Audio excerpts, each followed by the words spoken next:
Yeah, yeah, yeah, yeah. Because I'm happy. I'm a Muslim, that's what makes me happy, and that's the truth.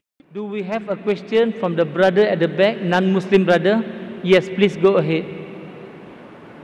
Good evening. My name is Lloyd Leslie. I'm from Tanzania. I'd like to thank you for this opportunity you've given me today. I have a simple question. I'd really like to know, where does Islam stand in giving people second opportunities?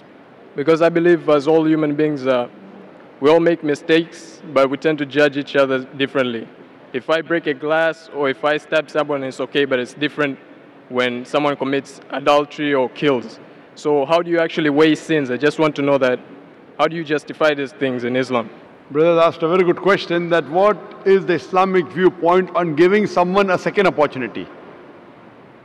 If you read the Quran and the Hadith, Almighty God does not give you second opportunity, He gives you hundreds of opportunities. Hundreds. Allah says that never despair at the mercy of Allah. Never despair, never think that Allah will never forgive you. That's the reason every chapter of the glorious Quran, except for Surah Tawbah, chapter number 9, begins with the beautiful formula, Bismillahir Rahmanir Rahim. In the name of Allah, most gracious, most merciful. You may have done maximum sins in the world, yet never think that Allah will not forgive you, as long as you repent. Now, in Islam, there are certain criteria for repentance. If you have done a sin, and if you repent, Allah will inshallah forgive you. To repent, there are some criteria. First, you agree what you're doing is wrong. Number 2, stop it. Number 3, that if you can reverse it, the act, you reverse it. Number 4, never do it again. Agree it is wrong, stop it, reverse it if you can, never do it again. For example, if you have robbed, agree it is wrong. Point number 2, stop robbing. Point number 3, if you can return the thing you have robbed, return it.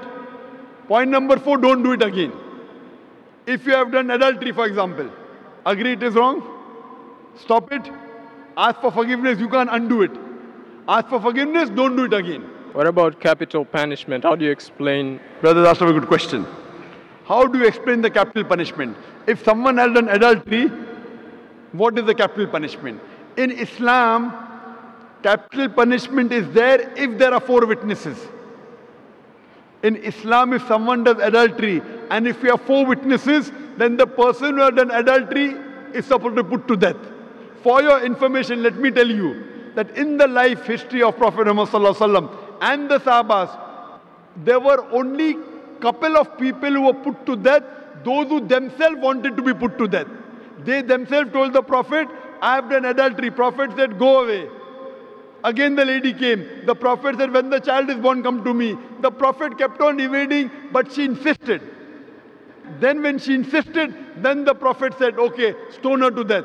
And when she died, one of the Muslims cursed her. So the Prophet said, the forgiveness that she has asked for, even if you distribute in the whole city of Medina, yet it will be more. That means she wanted to be punished so that she will go to Jannah. There is not a single case in the hadith of Muhammad sallallahu alaihi wasallam where a person was put to death because of 4 witnesses. There were few cases, all of them volunteered to be killed. That means even today, even in Saudi Arabia, I don't know of any case where a person is put to death because of adultery, because of 4 witnesses. Unless the person himself or herself comes and tells, I have done adultery, put me to death. That means don't do adultery in public. It's a big sin. It's a major sin. It's the 10th major sin in Islam. But if you do adultery, it's between you and Allah. You ask for forgiveness, don't do it again, Allah will forgive you. Again you do adultery, again ask for forgiveness, and you repent, Allah will forgive you.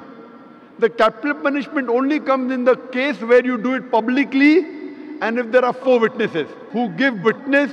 That means don't spoil the society. If you are doing hidingly, it's a sin. Don't do it, but you are doing alone.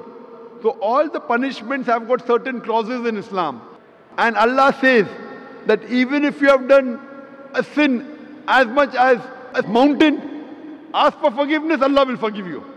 So in Islam, Allah is the God who is most merciful, most gracious, most benevolent.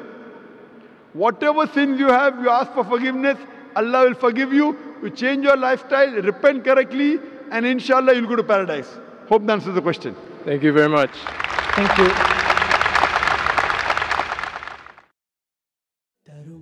Let me tell you about my happiness. I get my happiness from Islam. It makes me kind and a better human.